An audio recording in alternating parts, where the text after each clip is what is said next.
Andor is back with Season 2, and so am I. It's hard to believe that it's been 2+ years since Season 1, which amazed us all, and by the looks of things, Season 2 isn't going to disappoint either. If you're curious about why I've been gone for so long, stick around to the end of the video or just follow the timestamps below. So let's get straight into it. We kick off episode 1 a year on from the events of season 1 and 4 years before the Battle of Yavin, a time skip which is introduced by the Ferrix Gong.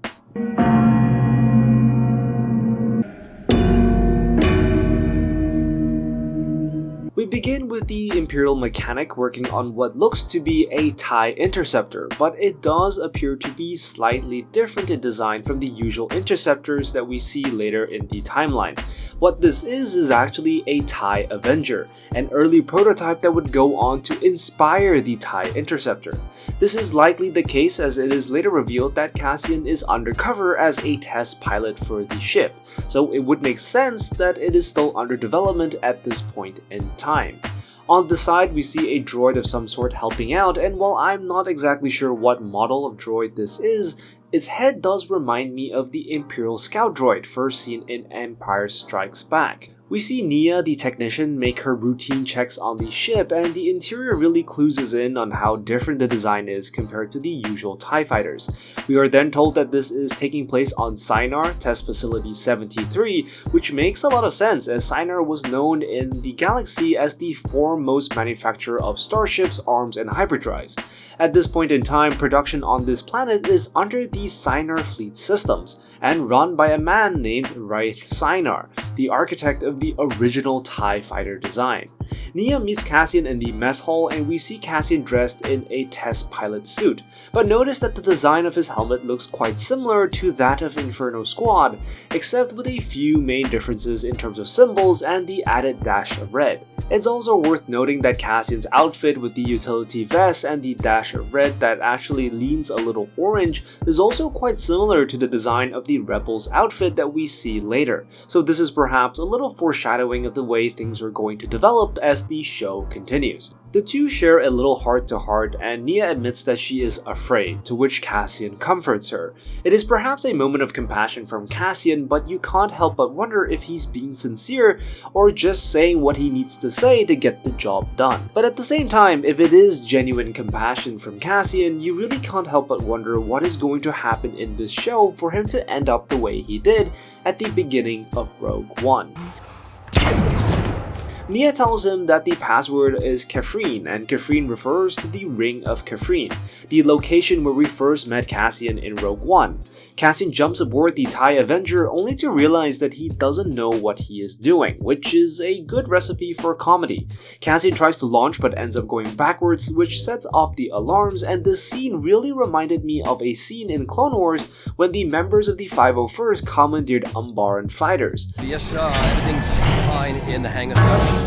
Nothing's out of control down here. The whole commotion obviously attracts the attention of stormtroopers who begin to open fire, and Cassian returns in kind, which is so satisfying to see. We also get to see a range trooper armed with a rocket, and the range trooper was first shown in Solo: A Star Wars Story, which makes a lot of sense as they typically appear in cold mountainous environments. Cassian absolutely deletes the range trooper, which was just comedy gold, and makes his escape.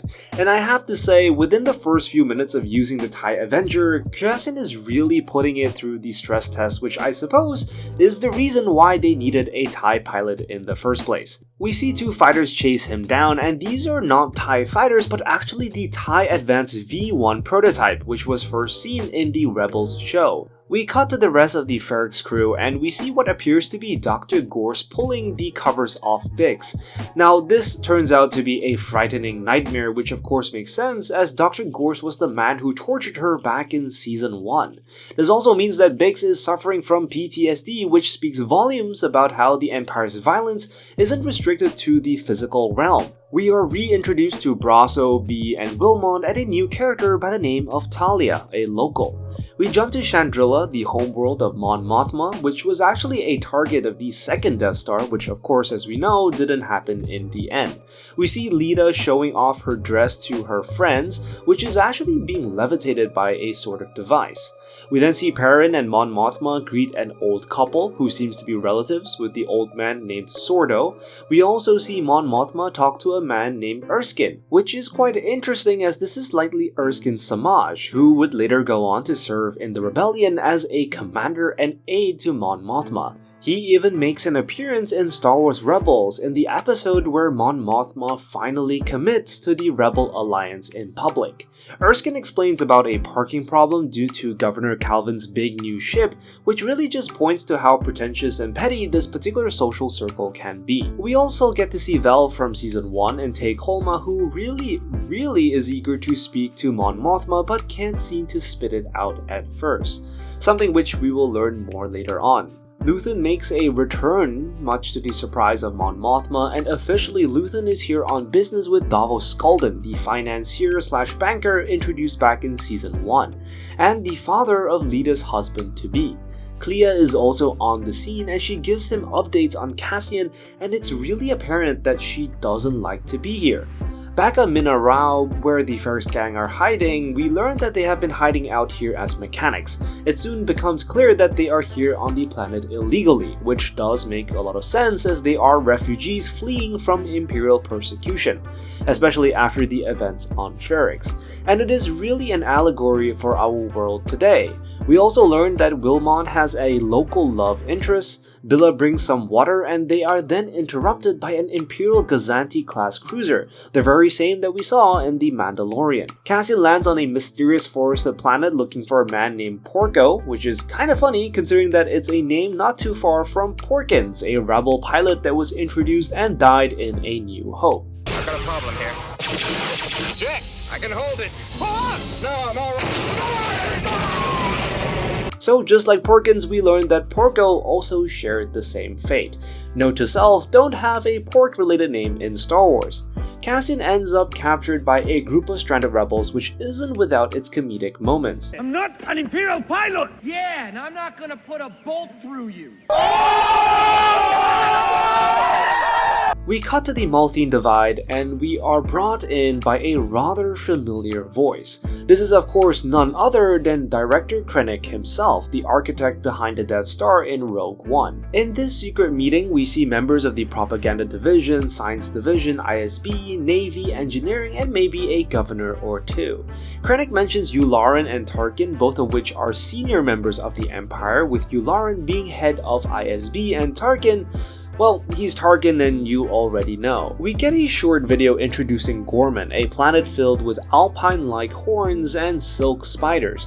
Gorman was actually also mentioned back in Season 1, an issue which Mon Mothma herself raised, being unhappy with the Empire's treatment of the planet by cutting off its shipping lanes. We should find some Gorman guests for tonight and see how amused they are. In the video, we can also pick out an interesting location which looks exactly like the one we see in the trailer, so we can expect to be there at some point. There is an interesting detail to notice here. As the video is playing, notice how everyone is paying attention. Krennic is the only one who isn't bothered to look, likely because he's seen it before or doesn't really care for it.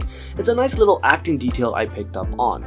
In the background of the meeting, we see a mural of some sort depicting men hunting a boar with spears and dogs of some kind, which really speaks to the predatory nature of the Empire. We learn that Gorman is of great interest to the Emperor as part of his energy initiative, which is to gain energy independence. We learn that Gorman is rich with something called calcite, which acts as a form of energy, and as we learn that they are crucial to coat reactor lenses, which alludes to the construction of the Death Star. Now, how it all works is beyond me, but Star Wars does have a pretty complicated setup when it comes to energy sources, ranging from Tabana gas to coaxium to plasma from Naboo to oil from Kashyyyk and so on. Star Wars isn't typically very clear on which is more important, but the point is that each of these energy sources have different uses, and so this relates to the Emperor's push for energy independence, likely by diversifying energy sources away from unfriendly planets such as Naboo and Kashyyyk.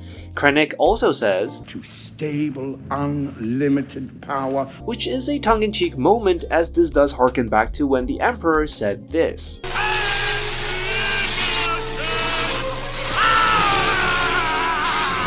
So you know that Krennic is directly quoting the Emperor here. Krennic also mentions a promised delivery in 3 years, which alludes to the completion of the Death Star, or at least its intended date of completion. Krennic also speaks about the possibility of alternatives, which wouldn't need Gorman, but if the scenes shown in the trailer is anything to go by, I wouldn't count on it. We learned that mining in Gorman may lead to stress on the planet's core, potentially leading to its destruction, and Pendergast points out that this may be politically challenging to achieve. On top of this, Krennic also casually mentions that if the planet collapses, they would need to relocate 800,000 Gormans spread across 9 cities, and the casual way in which he remarks about this really lets you in on how the Empire thinks and the disregard it has for lives. Back to Cassian and the stranded rebels, Cassian learns that these guys are from the Maya Pei Brigade, a rebel cell that was first mentioned back in Season 1. Maya Pei was the leader of a neo-republican collective and was one of the many connections Luthen had and previously drew the attention of the Empire after attaining a stolen Imperial targeting unit. Maya Pei's a neo-republican. The stranded rebels bicker and argue amongst each other about what to do, and the way they fight among each other quickly reveals how leaderless they are. So who's really in charge here? A central theme to the show that will be explored moving forward, the need for leaders in this growing rebellion. Back onto the Maltine Divide, we are introduced to Di Shambo and Nissus Osar, who go on this fancy speech about making the Gormans look bad to sway public opinion. And you can kind of see the moment when they start speaking, Dedra and Pendergast kind of switch their brains off. Even Krennic stops them halfway. And while they do seem a little full of themselves, the power of this information and the ability to control the narrative is a powerful tool, and one you can bet a machine like the Empire will make full use of.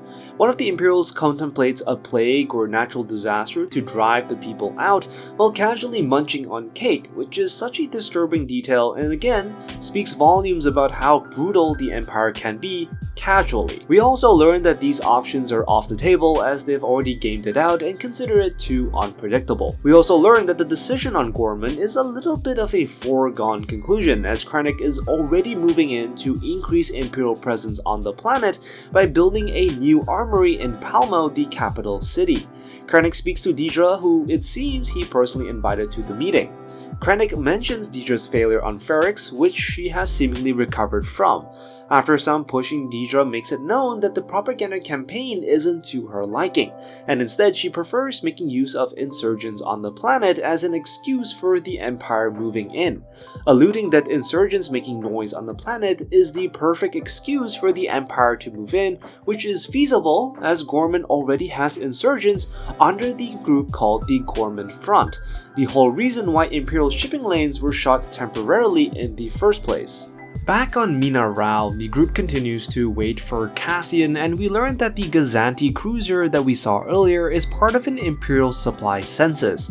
Wilmon uses the radio, and next to it is a picture of Marva Andor, Cassian's mother. Back on Chandrilla, the 3-day wedding kicks off, and we hear Perrin tell Skulldun that he wishes his son luck in managing Leda, as it won't be easy, perhaps speaking about the hard-headed and strength of character that the females have in this family.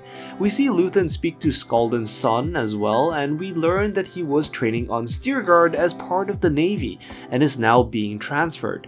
Luthen immediately takes an interest, which is funny because he's obviously prying for information, but at the same time, Steerguard was the location that Cassian stole the Imperial NS9 Star Path unit in Season 1. Clea and Vel share words, and Clea tells her that they are just two singles who are surveying the prospects of the room, to which Vel gives her a look and walks off.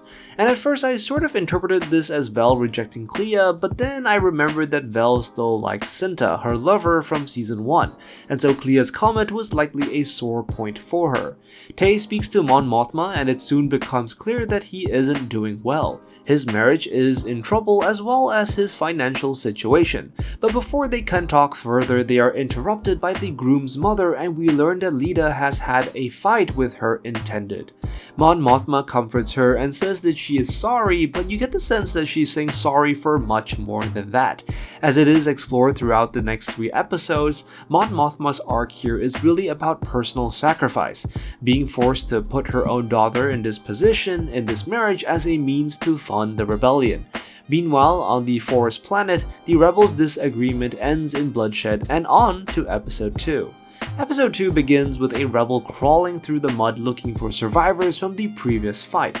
Both sides discover that there is not much left, and it soon becomes clear that the beast lurking around has eaten them. A firefight breaks out and one of the rebels screams, which translates from Huttese to "how rude." As the rebels panic, Cassian calmly tells them to collect some water, which really speaks to his experience and his potential as a leader. On Coruscant, Dedra tells Pendergast that she doesn't want the Gorman project, but it soon becomes clear that it was never in her power to refuse in the first place.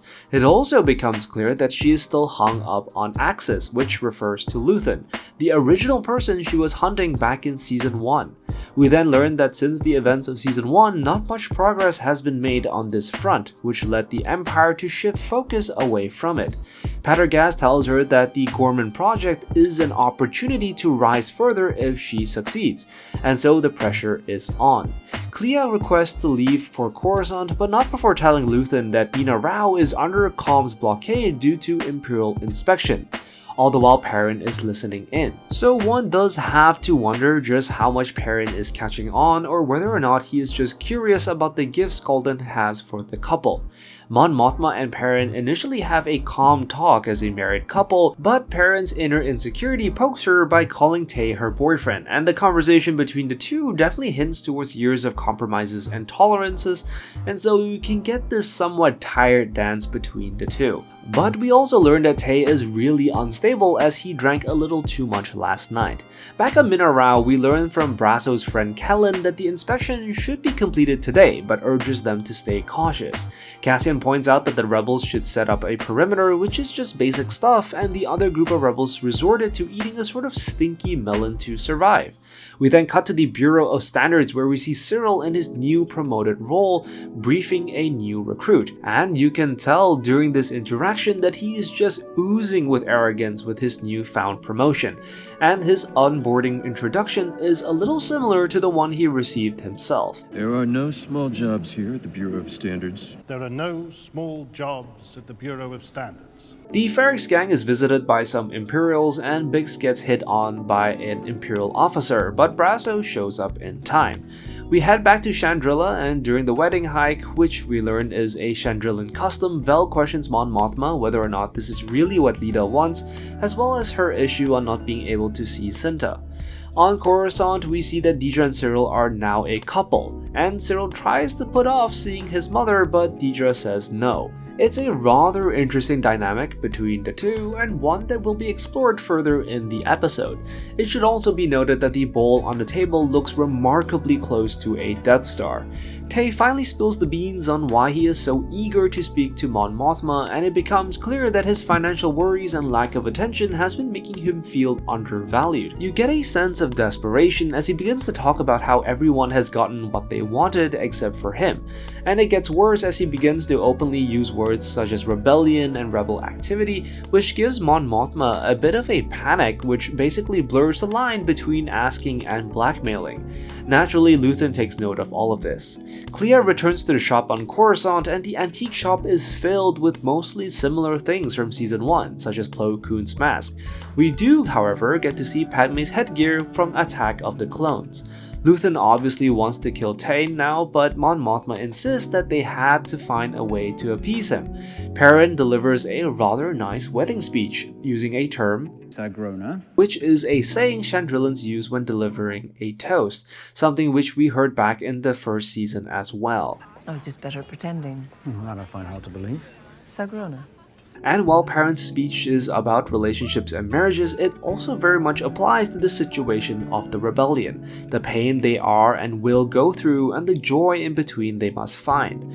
The stranded rebels devise a way to resolve their conflict by playing 5 hands of Roski rules, which appears to be a rock paper scissors game of a sort, but they are interrupted by a Dudar, Interestingly enough, it is described as more likely to protect its land than to attack outright, which seems to suggest that the rebels must have enraged it at some point when they bumbled through the forest. During the commotion, Andor makes his escape, leaving the rebels behind, but just as he pulls away, we see that this forest planet is actually Yavin, the site of the first original rebel base that we see later in the timeline, and it is such a shocking and nice reveal not only because it's a familiar location, but because it acts as a symbol for the current state of the rebellion, a chaotic mess that is more likely to kill itself before achieving anything without central leadership. Moving on to episode 3, we see Cassian trying to make contact with Clea and Bee playing with kids on Mina Rao. We even see one of the kids hold a toy Wookiee bowcaster, the one that Chewbacca also uses. The farmers get together and feast, but they receive bad news as they learn that the Imperials will be returning and that they need to leave. Kellen remarks about how he wishes the Empire would just leave them in peace, and you can tell that even though there has been no apparent violence, the pressure from the Empire is always there. The constant fear and worry is equally as pervasive as its willingness to use force. Mon also tries to have a heart-to-heart moment with Leda before the ceremony and tells her that she can call it off if she wants to, but Leda pushes her away and gets on with it. It's a moment that briefly breaks Mon's heart, and you can tell just with the superb acting at how much she is broken by it. Again, speaking to the sacrifices she has had to endure to get this rebellion off its feet. But just as quickly as that moment comes, it is gone again. She regains her composure and tells her daughter to stand behind her, just giving you a hint of the sort of rebel leader that she is going to be. The ceremony begins, and I have to say that Chandrilan's set design, costumes, and just overall aesthetics is magnificent. I would describe it as this blend of Scottish, Japanese, and Nordic design that just flows so well together. The show really outdid themselves here. As the ceremony concludes, the groom cuts off a strand of hair using the bride's father's knife, which is quite similar to how Padawans cut off their braids when they ascend. In this particular instance, it is also perhaps a symbol of Leda's innocence being stripped away as she steps into married life, a life that is all but seemingly ensured to be one of difficulty. Dedra and Cyril prepare the meal, and it's really strange to see them doing normal things like normal people. One moment you see someone like Dedra willing to commit atrocities for the Empire, and then the next thing you know, she's picking out an outfit to wear for the night. It's quite a jarring juxtaposition. This apparent normalization of these agents of this evil Imperial machine speaks to how the Empire isn't just propped up by an extreme evil at the top, but the normal average Joe. Cyril's mom Eddie arrives and noticeably doesn't shake Dedra's hand. It's also worth mentioning that this initial encounter is just oozing with social awkwardness, especially from Dedra, which is a little amusing to see. And the moment the interaction begins, there is this game that Eddie plays testing her host and her son's partner. Offhanded passive-aggressive comments and awful table manners, just to name a few. Cassian manages to contact Clea, who uses the code Coruscant Forecast 2665. We learn more about Dedra's past and about how her parents were criminals and that she grew up in an Imperial Kinderblock, which sounds an awful lot like a youth center or an orphanage. Now, Kinder obviously is the German word for children, and I found it rather interesting as there are certain parallels being drawn here with, of course, the Nazi regime, which the Empire is definitely inspired from. And this little detail gives us a clue as to why Dedra is such a cold-hearted and stoic person. Growing up in such an environment likely crafted her into who she is today, which also explains why she gravitates towards the Empire. Cassian learns about the situation on Mina Rao, and Cassian immediately sets off to save his friends. The Ferrix gang prepares to leave, and we learn that Wilmon hasn't cleaned the tools, hinting at his distraction with his local lover, a distraction that will cost them dearly later on.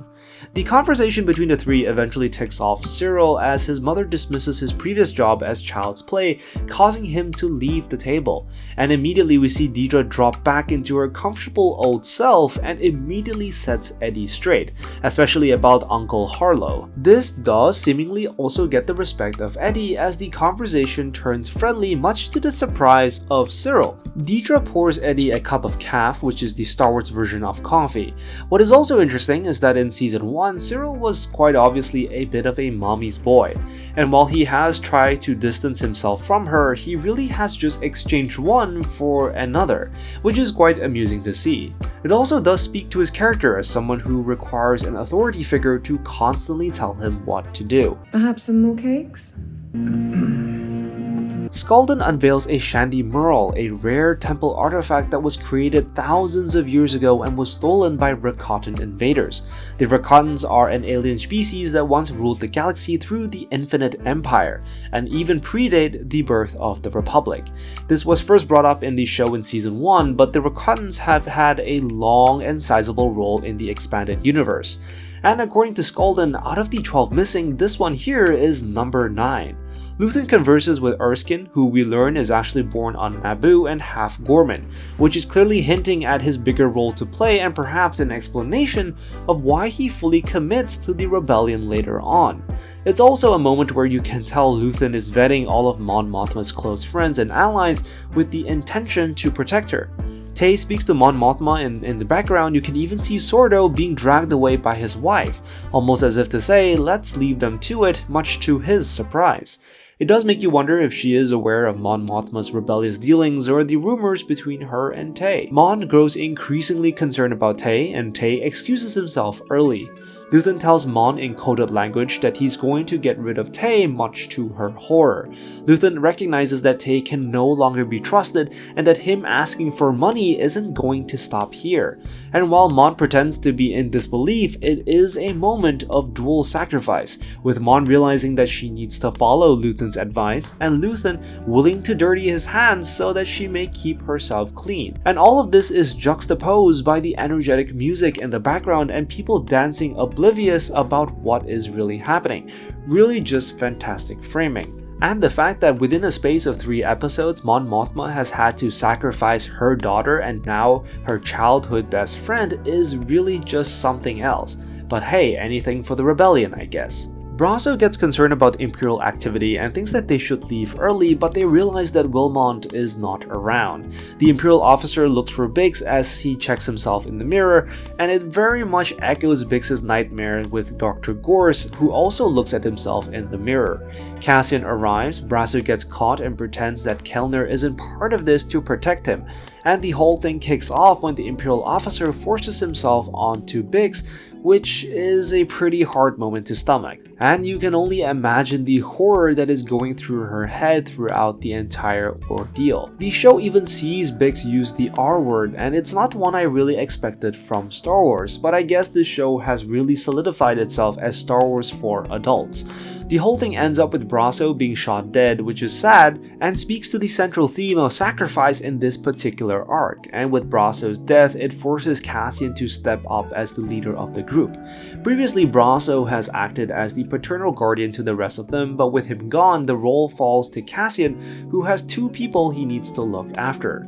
Meanwhile, Mon decides to drink and dance her pain away, which Perrin notices, and Vel notices that Cinta is on Chandrilla with no intent on seeing her, as the need of the cause comes first. And it's also pretty clear that Tay isn't making out of this alive. And that pretty much concludes the breakdown for the first 3 episodes of Andor. I've got to say this show is starting off with a crazy good start, and it really just reminds me of everything I loved about the first season. I simply cannot wait to see more. So if there's anything that I missed, be sure to let me know down in the comments.